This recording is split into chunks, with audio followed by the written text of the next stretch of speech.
भाजपला 95 ते 105 जागा आणि ठाकरे गटाला 26 ते 31 जागा दाखवत आहेत सर्वे महाराष्ट्रात विधानसभेच्या जागा. अच्छा, कोणाचा सर्वे आहे हा? टाइम्स म्हणजे काय वरून ब्रह्मदेवाचा सर्वे आहे का हा?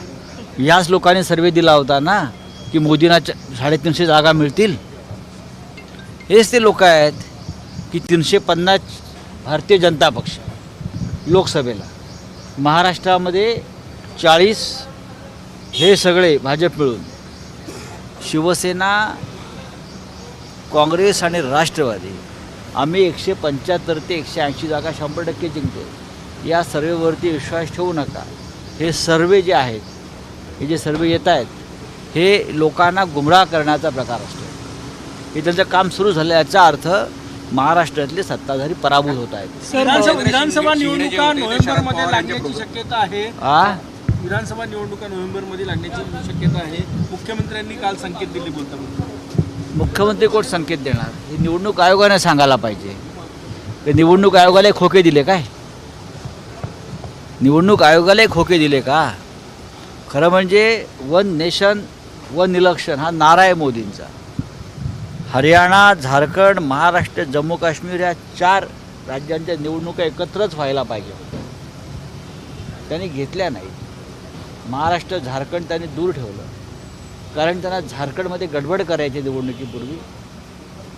सोरेन यांना हटवायचे प्रयत्न सुरू आहेत त्यांचा पक्ष फोडून. महाराष्ट्रात त्यांना सरकारची जी तिजोरी आहे ती रिकामी करायची आहे मतांसाठी, म्हणून या 2 राज्यांच्या निवडणुका त्यांनी पुढे ढकललेल्या आहेत.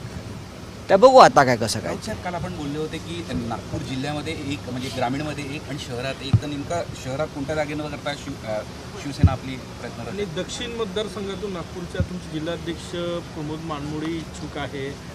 तुम्ही नागपूर शहरात एक मागणार आहेत, नेमकी कोणती? नाही, मागण्यापेक्षा मागायला कशाला पाहिजे. आम्ही रामटेक आमचा लोकसभा मतदारसंघ काँग्रेसला दिलेला आहे, लक्षात घ्या. आणि ती काँग्रेसची जागा निवडून आणण्यामध्ये शिवसेनेचं मतदान हे मोठ्या प्रमाणात आहे. एक जागा काँग्रेसची वाढली विदर्भात, रामटेक. अमरावती आमची जागा होती खरं म्हणजे, ती आम्ही काँग्रेसला दिलेली आहे, लक्षात घ्या. अशा वेळेला विदर्भात विधानसभेत शिवसेनेचं प्रतिनिधित्व असावं ही आमची भूमिका आहे. नागपूर शहरामध्ये म्हणजे महानगरपालिका हद्दीत एक आम्ही जागा लढू. नक्कीच नागपूर दक्षिणच्या मतदारसंघात आमचं काम चालू आहे.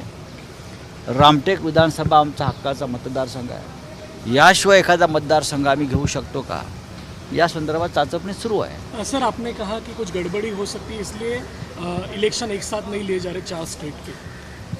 आपने देखा होगा कि झारखंड की जो खबरें आ रही है, अब देखिए वहाँ क्या हो रहा है, क्या होने जा रहा है.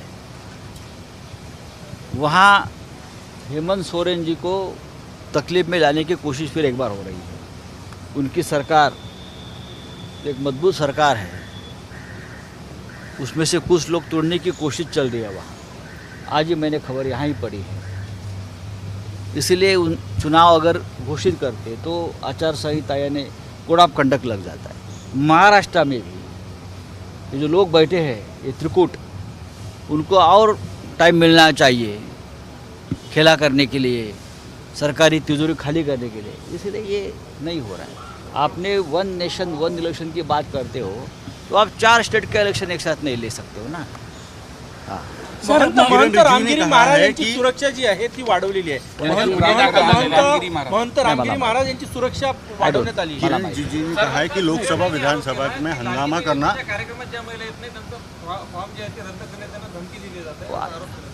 आरोप नाही, सत्यच आहे. हे सत्यच आहे. जर तुम्ही त्या कार्यक्रमाला आला नाहीत तर त्यांना धमक्या दिल्या जात आहेत महिलांना. म्हणजे शेवटी महिलांना धमक्या देऊन फक्त 1,500 रुपये नाही तर धमक्या दिल्या जात आहेत. म्हणजे ही बोनस आहे, 1,500 प्लस धमकी. सर, मोदी सरकारने राजेंद्र शिंगणे जे आहे अजितदादा गटाचे आमदार, ते शरद पवार यांच्या राजेंद्र शिंगणे काल शरद पवारांसोबत होते. ते म्हटले की मी दबाव होता म्हणून गेलो, मला पवारांचं नेतृत्व मान्य आहे. हे शरद पवारांना सोडून गेलेल्या आमदारांच्या बाबतीत जसं आहे तसंच आम्हाला सोडून गेलेल्या आमदारांच्या बाबतीत पण तेच आहे. ED, CBI, income tax, police यांनी दाखल केलेले खटले त्या यंत्रणेवरती असलेला अमित शाह फडणवीसांचा दबाव, त्याच्यातून आमदार फुटले आहेत. स्वतः एकनाथ शिंदे यांच्यावर खटले टाकण्याची आणि त्यांना अटक करण्याची धमकी होती. त्यांच्या पेला अटक केली होती. आणि या सगळ्यातून हे सरकार बनलेलं आहे. त्याच्यामुळे जोर जबरदस्ती, धमक्या, खोके याचा हा संगम आहे. मोदी सरकार ने एक इश्तेहार निकाला है, उसमें joint director, secretary, joint secretary के 45 पद ये लेटरल एंट्री से भरने जाने वाले, नागपुर से भरने वाले हैं सब. सर अंजली किरण दमानी रिजिजू ने कहा है कि लोकसभा नागपुर से भरने वाले हैं सब. सर अंजली दमानी यांनी गंभीर आरोप केले अजितदादांवर आणि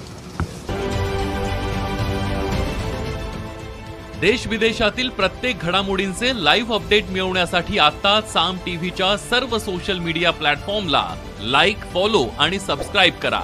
तसंच सर्व नोटिफिकेशनसाठी बेल आयकॉन प्रेस करायला विसरू नका.